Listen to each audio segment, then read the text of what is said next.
Yashodanandana Vraja Janaranjana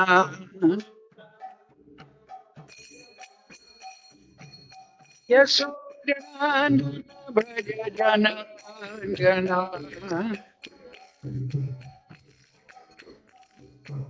Yamunatira Vanachari Yamunatira Vanachari Jaya Radha Madhava Kunja Vihari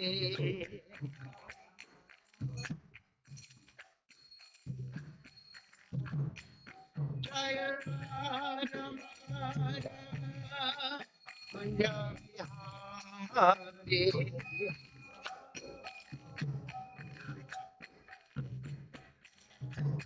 Yashodanandan Vraja Janaranjana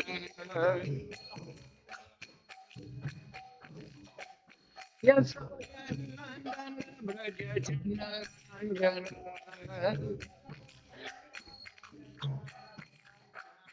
Yamunatira Vanachari Jaya Radha Madhava Kunja Vihari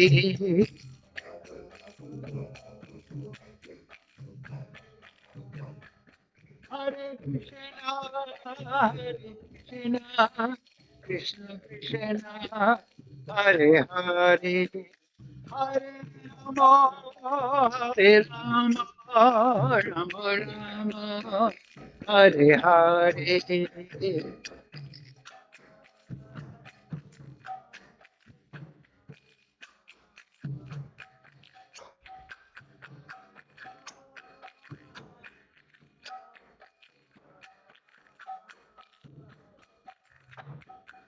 Hare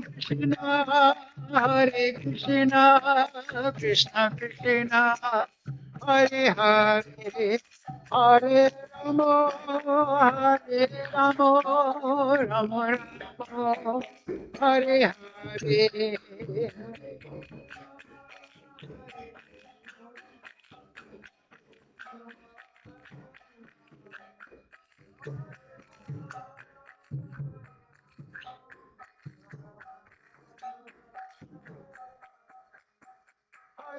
Krishna, Hare Krishna, Krishna Krishna, Hare Hare, Hare Rama, Hare Rama, Rama Rama, Hare Hare.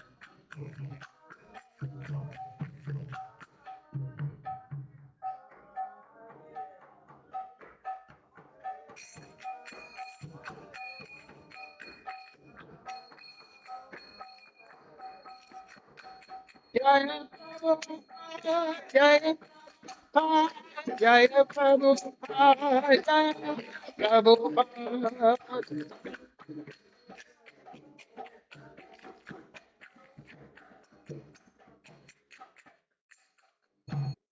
Jam Vishnupad Paramahamsa Vibhakadya Sarasisimat His Divine Grace Srila Asa Bhakti-Vedanta Goswami Maharaj Srila Prabhupada Ki Jai Sri Guru Parampara Ki Jai Sri Sri Vrindavan Dham Ki Jai Sri Sri Krishna Balaram Ki Jai Sri Sri Sunda Ki Jai Sri Sri Gaurnitai Ki Jai All glories to assembled devotees. All glories to Sri Sri Guru and Gauranga. Go Premananda Hari Hari Bol. Om Namo Bhagavate Vasudevaya. Om Namo Bhagavate Vasudevaya. All together, please. Om Jnana Timarandasya Ganandana Salakaya Chakshuranmilitam Yena Tasmai Sri Gurave Namaha Sri Chaitanya Manobhistam Stavitam Yena Bhutale Swayam Rupa Kadamayam Dadati Swapadantikam Vandeham Shri Guru Shri Yukta Padakamalam Shri Gurun Vaishnavamscha Shri Rupam Sagrajatam Saganaraganatam Vitam Tam Sajivam Sadvaitam Savadutam Prijanasetam Krishna Chaitanya Devam Shri Radha Krishna Padang Sahaganalalita Shri Vishakham Vitamscha He Krishna Karana Sindhu Dena Bandhu Jagatpate Gopesha Gopika Kanta Radha Kanta Namostite Tapcha Kanchana Gaurangi Radhe Vrindavaneshwari Vishavana Sutta Devi Pranamami Hare Hare Panchakalpatarubhyascha Kripa Sindhu Bevacha Patitanam Bhavnebhyo Vaishnavebhyo Namo Namaha Shri Krishna Chaitanya Prabhu Nityananda Shri Advaita Gadadhara Shri Vasadi Gaura Bhaktavrinda Hare Krishna Krishna Krishna Hare Hare Hare Ram Ram Ram Hare Hare. So reading from Srimad Bhagavad-Gita as it is, translation and commentary, Srila Prabhupada. Today's verse 42-43 of chapter 2, entitled Contents of Gita Summarized, 42 to 43. So this is two verses, of course, so we'll go a bit quicker through the Sanskrit. Yam imam pushpitam vacham pravadantya vipaschita Vedavadaratha pasa nanyat astiti vadina kama atmana sarva para janma kama phalam pradam kriya videsha bahulam bhogeshwarya gatim prati. Okay, go ahead. Samimam pushpitam vatam navadantyavarustitaha Vinavadayatapatha Nanyat astiti vadinaha Amatmana Sampavara Janma karma pradam Yavishesha bahulam Yogaisvarya gatim prati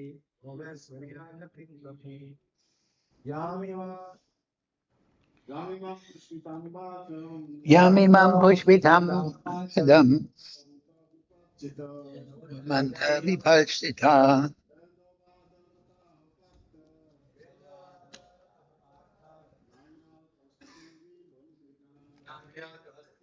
vandina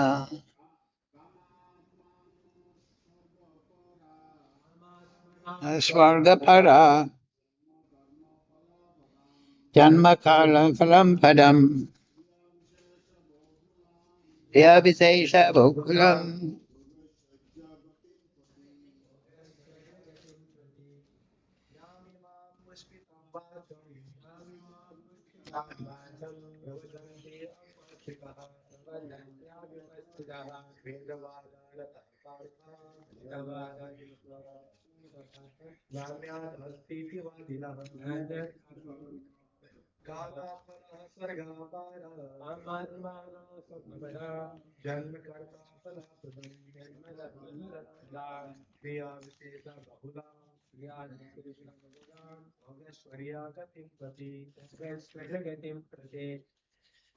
Okay, Mataji, is any brave soul? No. Bacham.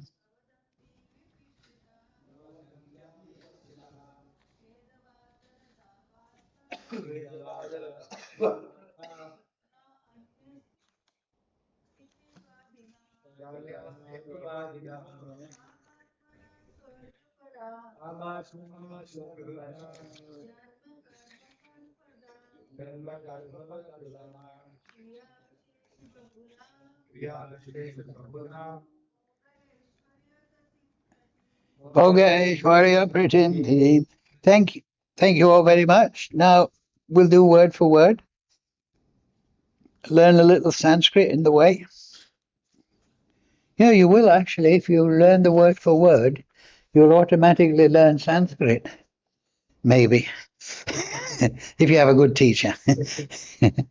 So, okay, word for word. Yam imam, all these. Pushpitam, flowery.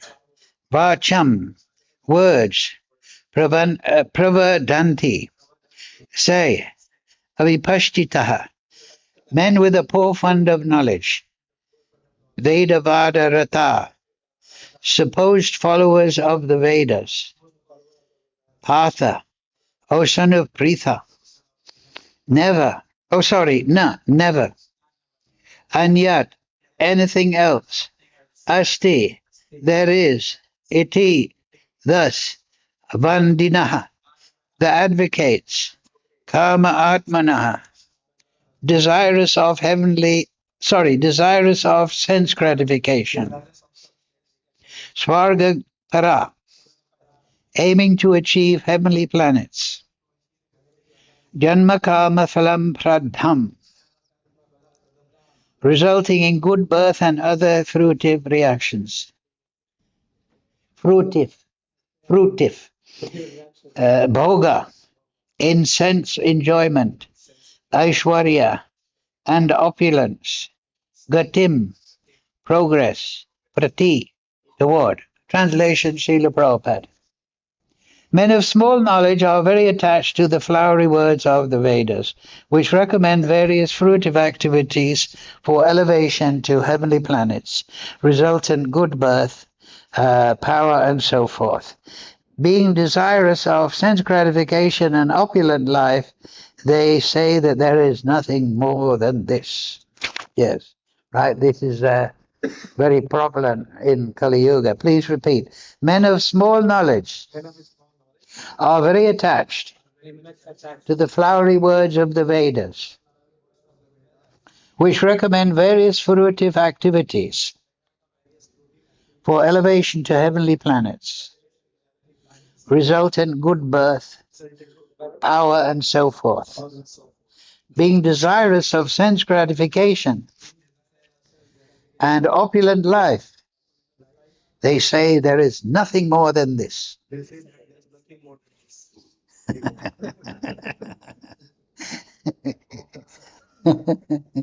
Purport. People in general are not very intelligent. That's a good start, isn't it? Prabhupada always makes a clear starting point. People in general are not very intelligent. Anybody disagree?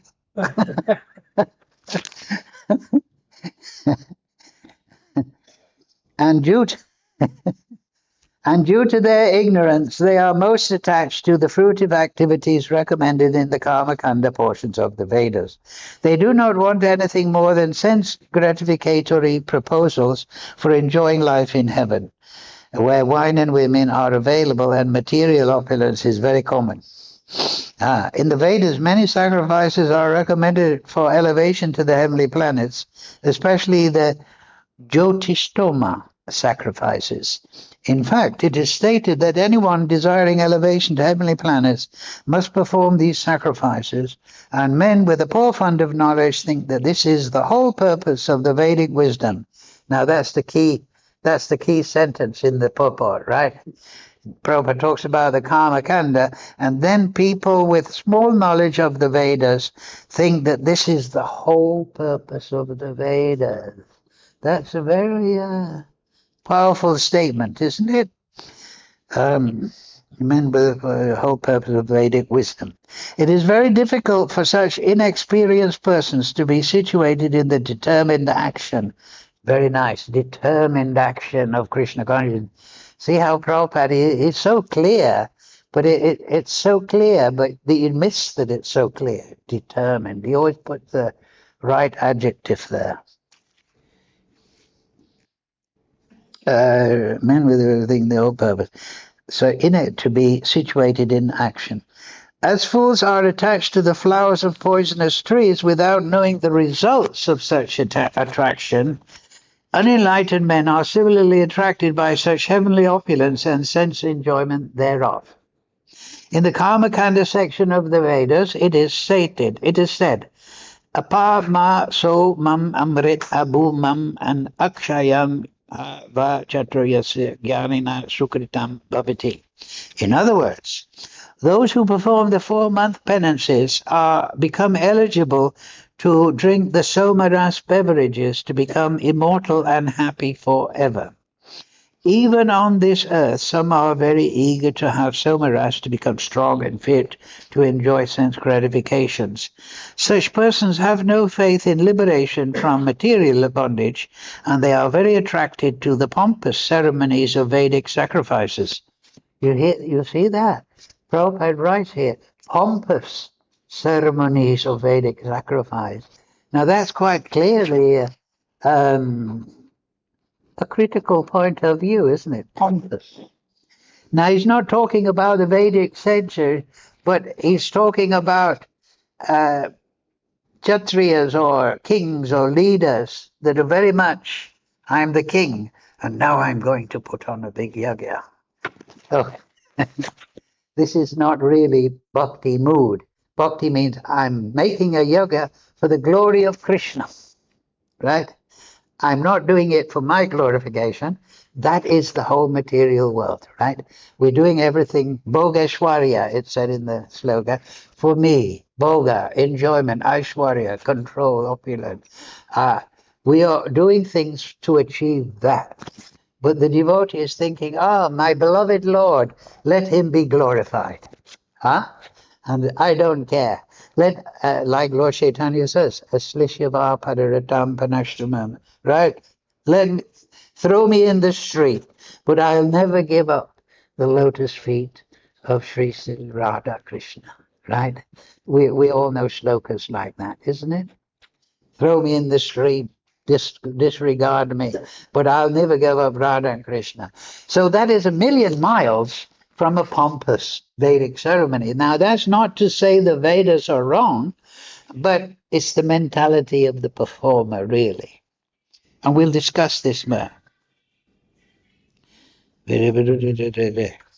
Such persons have no faith in liberation from material bondage, and they are very much attached to the pompous ceremonies of Vedic sacrifices. They are generally sensual, and they do not want anything other than the heavenly pleasures of life. It is understood that there are gardens called Nandana Kanana, in which there is good opportunity for association with angelic, beautiful women and having profuse supply of somaras wine. It's talking about the Gandharvas and the Apsaras. We won't talk about them too much. I once looked it up many years ago. Of course, it's in the general internet, and it was explaining that Apsaras are largely water nymphs, not nymphs. Nymphs means like angelic ladies, very beautiful. It's not that they live in the water. They're not like fishes, but they are deities, or it's a form of life that lives in very beautiful places. And they are very beautiful, angelic. They don't argue with the husband. Not that any of our ISKCON women do that, of course. They're all very saintly and dedicated to their husbands, just like Mother Draupadi Maharani. Right? Oh, we should only say Maharani, actually, for Radharani. That's her title. Devi Maharani. Yeah, Devi Maharani. So beautiful, having profuse supply of somaras wine. I also looked that up because I had time to prepare. I didn't drink any. But I looked at what is soma, because we hear that many times, right? We'll discuss. Such bodily happiness is certainly sensual. Therefore, there are those who are purely attached to such material temporary happiness as lords of the material world. Bhogeshwarya Prashak. I'm the big control, I'm the big man, I've got the big position, the big bank balance, and the big wife and the 10 children, and I'm dying tomorrow.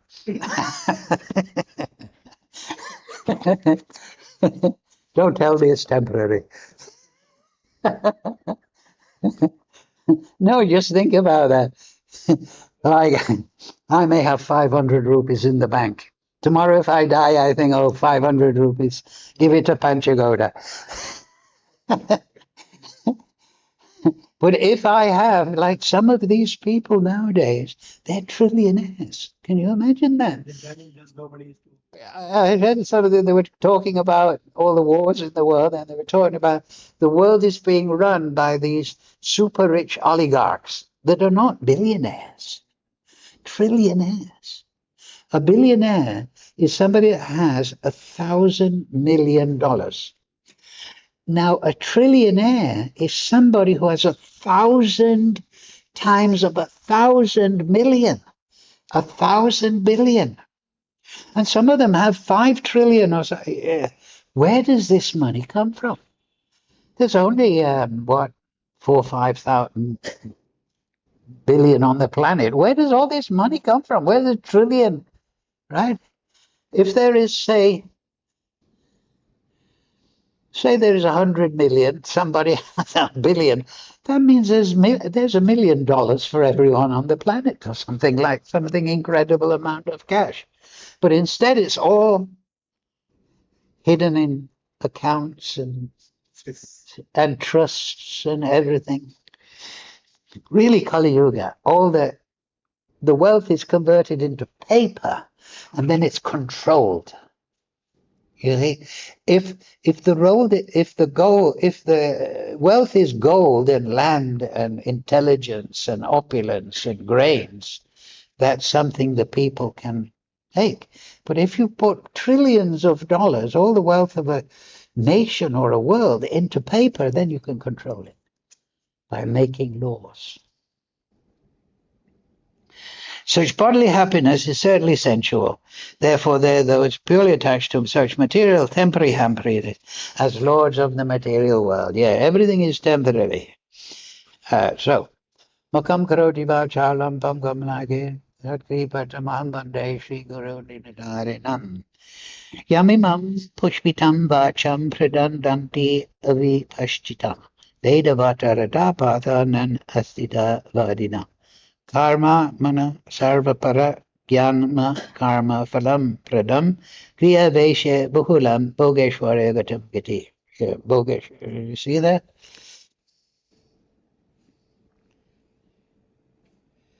The advocates. Yes. So, men of small knowledge are very attached to the flowery words of the Vedas, which recommend various fruitive activities for elevation to heavenly planets, result in good birth, power, and so forth.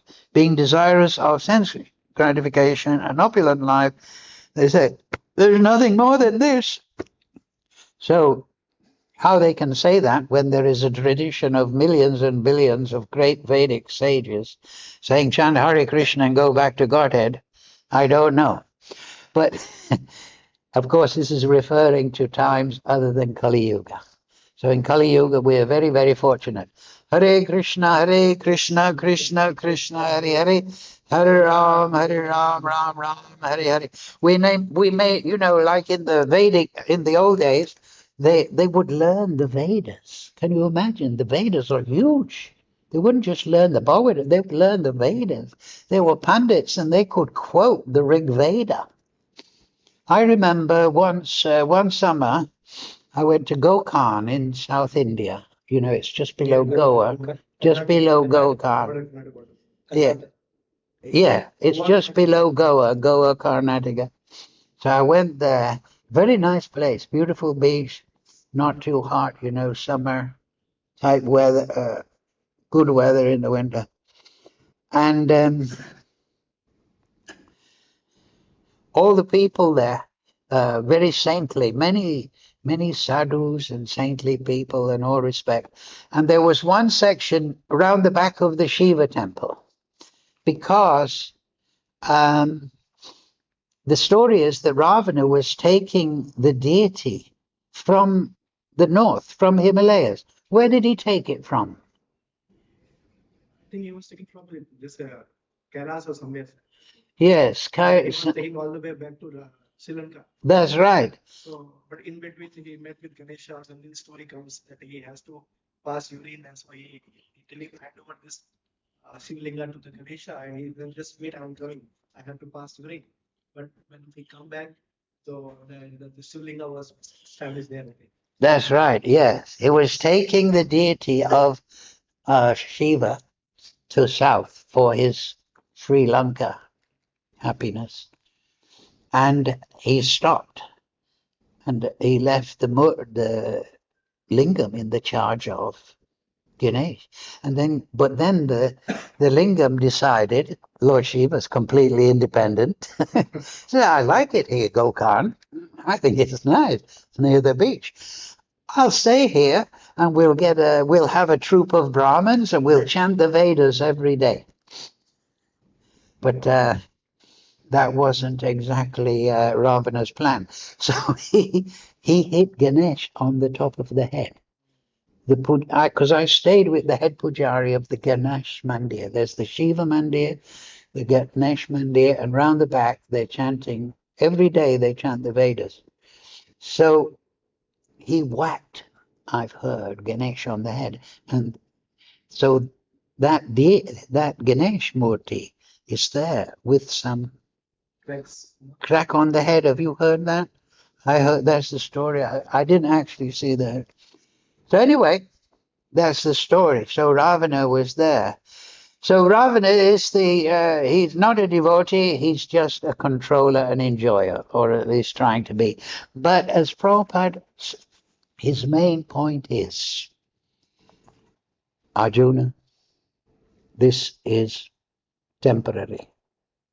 Now, why is that? We've been discussing this a lot because it's a primary point. It's the beginning of the Gita.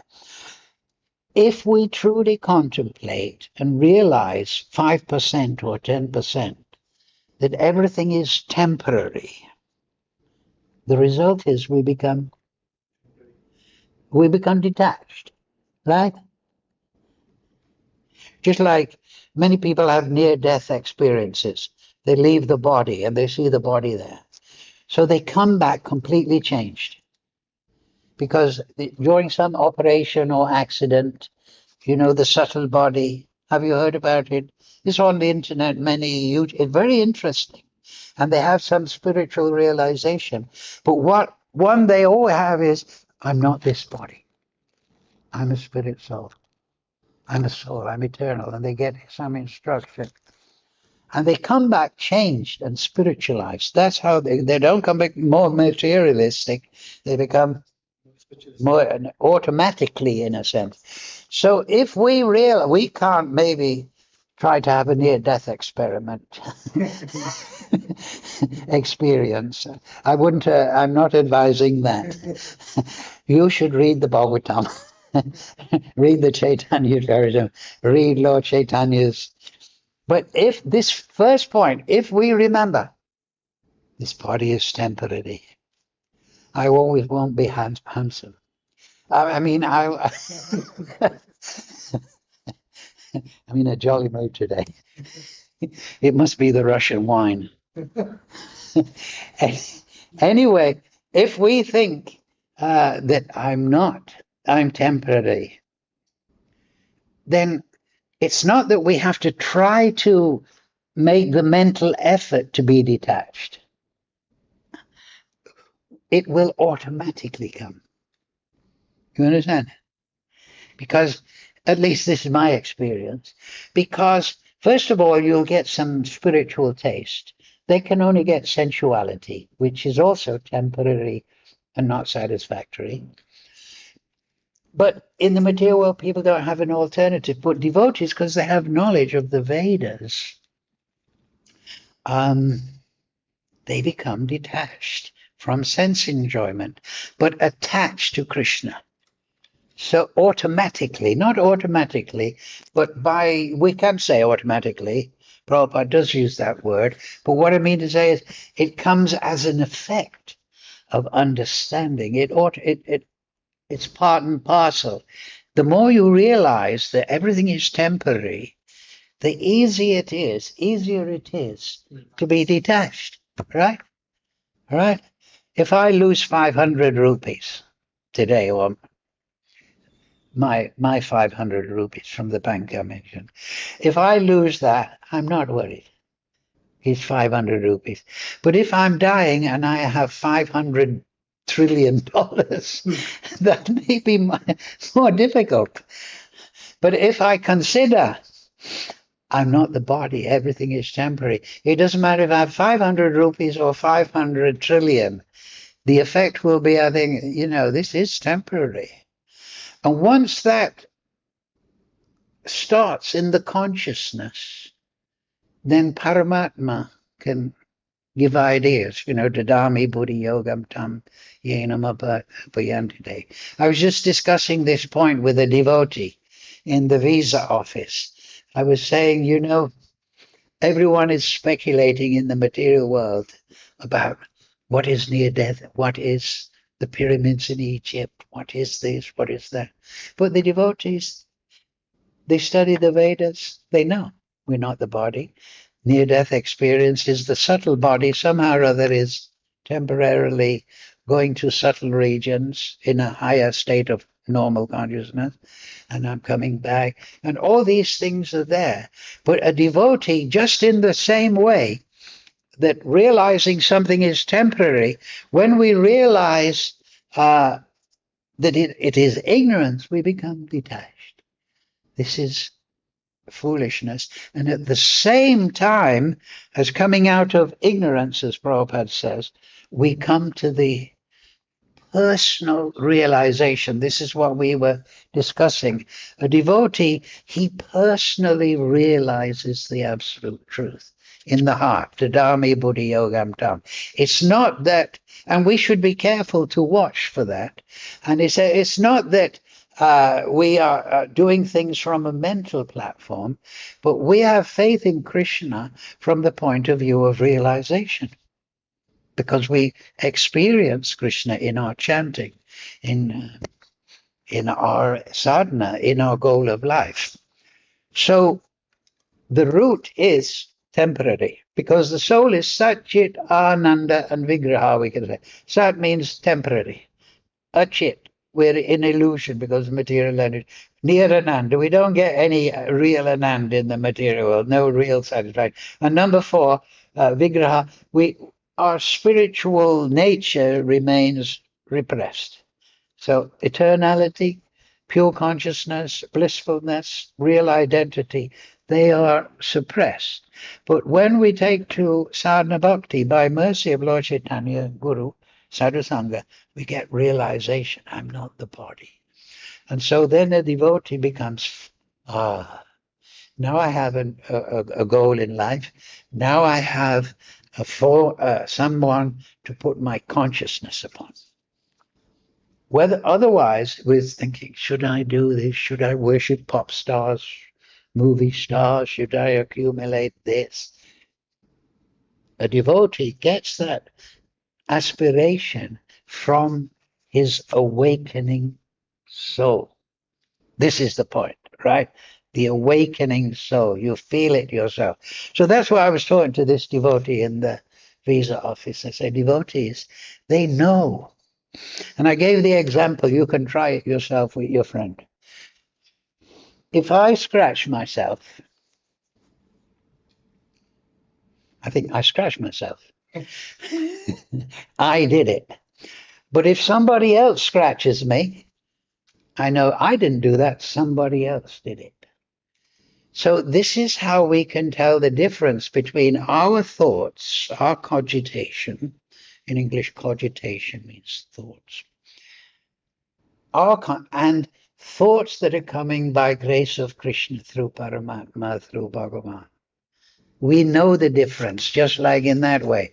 I didn't scratch myself. This idea, this realization came from Krishna. And it has potency, I believe it. So this is generally the point is. The point is devoted. And then I was also listening to a lecture this afternoon. Prabhu's talking about who is that devotee? Yes, Vishramita. He wanted to become Brahminically commanded, but he was seduced, or Indra sent. Indra thought, he's a rival for my throne. I don't like this. Sent Menaka. Menaka. Heavenly comes. And they have the baby. That is Sukuntala. Sakuntala. She's supposed to be one of the most beautiful ladies. And there's a famous Prabhupada quotes a famous posters of Vishramita Muni. He's going like this. And Sukuntala's got the baby. She's going like this. Look, here's, sorry, Manika offering Sukuntala. And Vishramita, no, I must do my bhajan. So that's very interesting.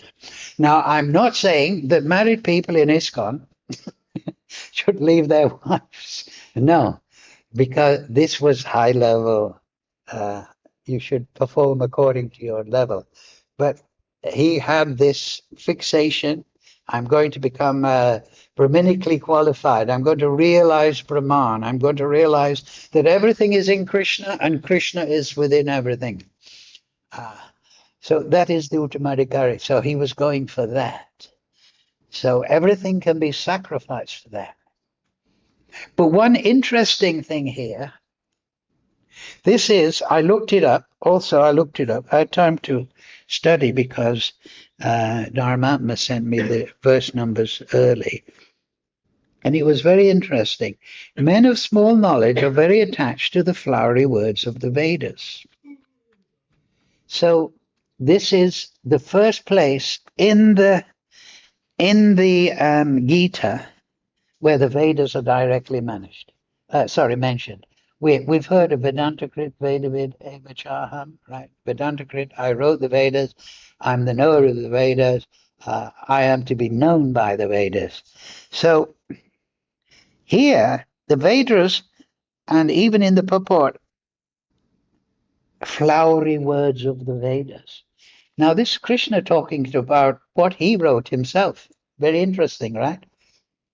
Krishna, Vedantakrit, I wrote the Vedas in my form as empowered devotee, but now, actually, I think they're a bit flowery. So why is that? That's in the purport, because there's talk there of karma kanda, jnana kanda. Now, this is very important. And then there's generally 3 sections: karma kanda, jnana kanda, bhakti kanda. Kanda means section, corner, or portion. So the Vedas has 3 basic portions. Karma kanda means work. So this is for the human beings that are very much in the bodily platform without really, they're Kanishtadikari, but so they should work hard for Krishna according to karma kanda and order of Guru. But the Guru should bring them through Gyan, bhakti-yoga, to the understanding of bhakti.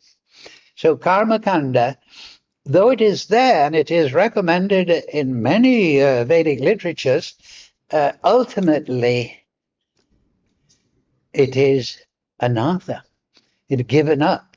The idea that I am Brahman, Kshatriya, man, woman, child, man of this country, that country, I have 500 rupees in my bank account, all these things.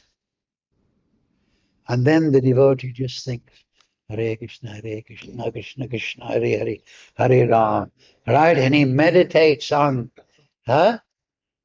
this sphere of pure bhakti. We've been talking about it the last few weeks, right?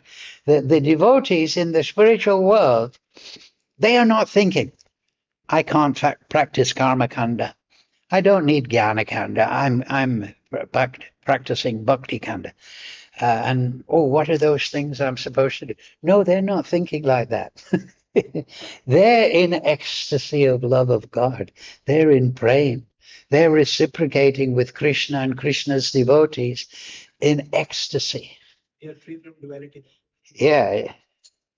For example, material example, just like in the World Cup, if somebody scores a goal in the World Cup, they're all ecstatic, right? They're beyond, you could say, the mind. They're beyond calculation. They just think, oh, great. So in the spiritual world, everyone is thinking, oh, great, Krishna, Radharani, oh, now we're having this Leela. Mother, you show, I have this too. It's all performed in ecstasy. They're beyond. So this is important point, that the Vedas are not being rejected here. They're being, you have to understand, in practice. Therefore, it says here, people of small knowledge.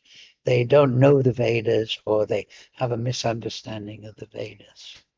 So the great devotees, and this is Prabhupada's point, book distribution and Srimad Bhagavatam for Sri, because that preaches pure bhakti for Kali Yuga. So Jnana-kanda, what is that? Karma-kanda disciplines the material activities, and you have to have karma-kanda in human society, because not everyone wants to do bhakti, or can do, or will do bhakti.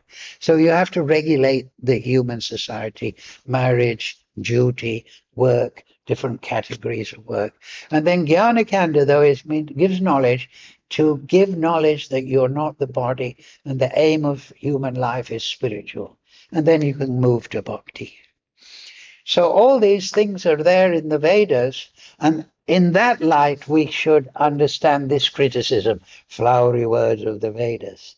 Because also, I remember also last week, well, recently, I was reading the essays of Srila Bhaktisiddhanta, and he doesn't, Prabhupada said he learned the chopping technique from his guru, Bhaktisiddhanta. So Srila Bhaktisiddhanta, he doesn't mince words in some of his essays. He says, those fools and rascals that perform Vedic sacrifices hoping for a heavenly planet, he condemns them, or those people who are attached to their wives and performing pious activities are to be condemned or something, right? And then there's the story of Nityananda. It's in the Chaitanya Bhagavat. Nityananda Prabhu, great devotee of Lord Chaitanya, one time came across two Buddhist monks, very interesting, and they were meditating. Now, of course, we know the Buddhists, what do they meditate on?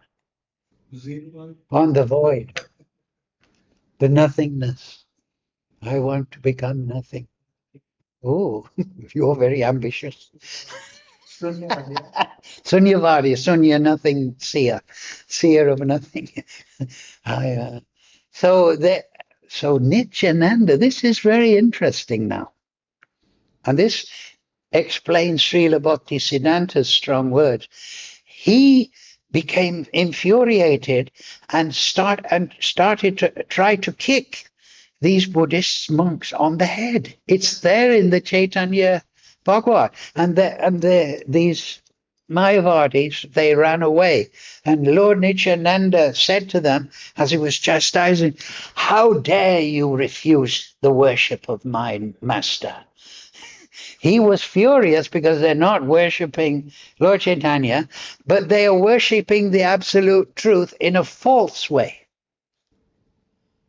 Do you see the point? They know he's. Why are you proposing that we should meditate on the void, on the nothingness, that Lord Chaitanya has come to give us nothing? No. So he wasn't. This is very interesting. He wasn't sadhu, plain, balanced consciousness. No, he had emotion. He had feelings. Why are they treating and not respecting my master? So this is again the emotion, the sentiment of of course, Lord Nityananda, of a praying bhakta. They are living on this plane of emotional ecstasy, spiritual ecstasy. So when we read about them or hear about them, study about, we should remember that there are different levels of consciousness. And these great devotees, they have this attachment, and it is beyond intellect. But dadami buddhi yogam tam, but Krishna says, I give those that come to me and want to see me and be my devotee and give up this temporary material illusion, I give them the intelligence. So this is what we were talking about 10, 15 minutes ago. Krishna gives you everything according to your desire.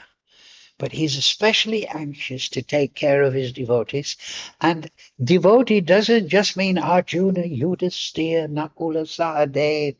Devotee means the person who's just come in the temple and done like this because he's seen the other devotees giving respect to the deity, so he comes like. Actually, if I may, this reminds me, but I'll finish as a personal story. Don't mind.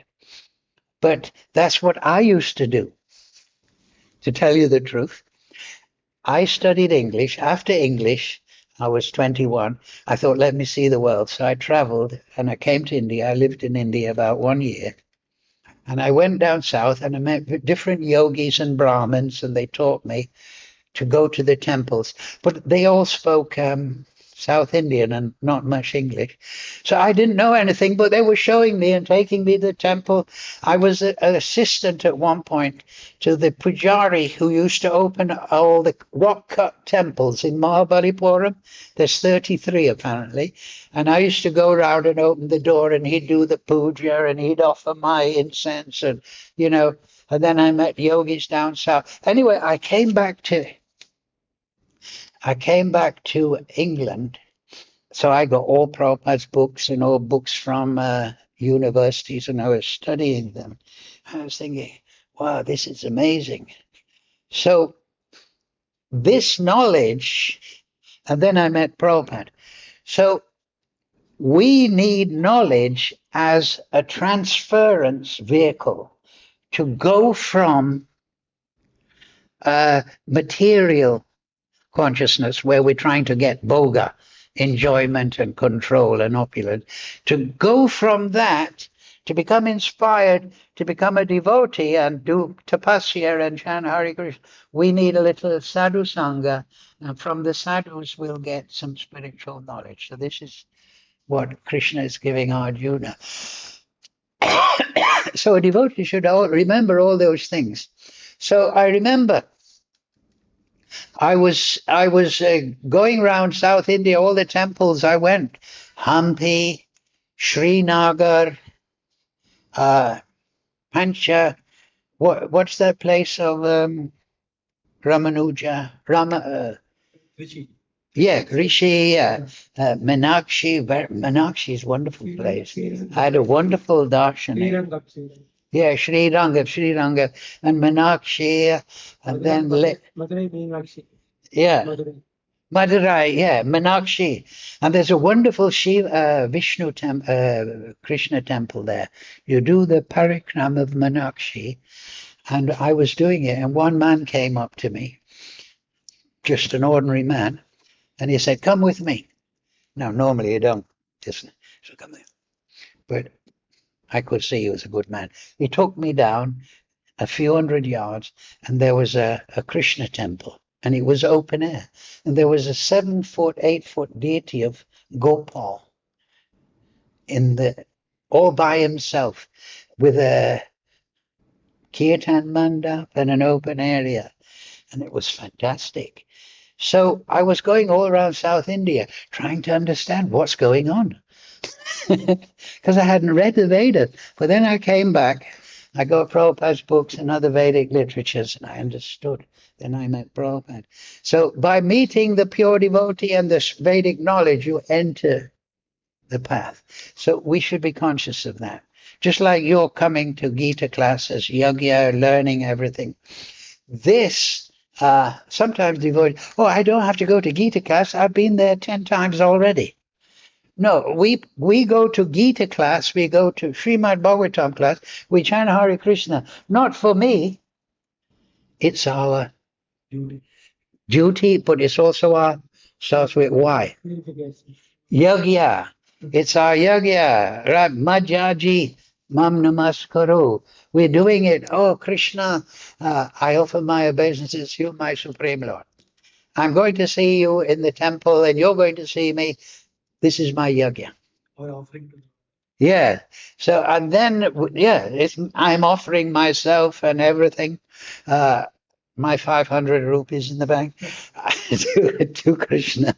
I'm giving everything to Krishna. This is yagya. I'm going to the Gita class as yagya. Right? Yagya doesn't just mean get some grain and ghee and put it in the fire and chant a few mantras. No, it's chanting this. So, that is Krishna consciousness, to give in yagya and beyond the material platform, to be on the platform where you, and a devotee gradually arises at that, because like I was saying, he gets realization of the temperate nature and it develops from that. But then he develops automatically and he personally experiences it. There is a spiritual world. Krishna is Bhagavan. I am his eternal. So he realizes these things. And so Krishna consciousness is beyond this illusory platform where I'm always trying to enjoy.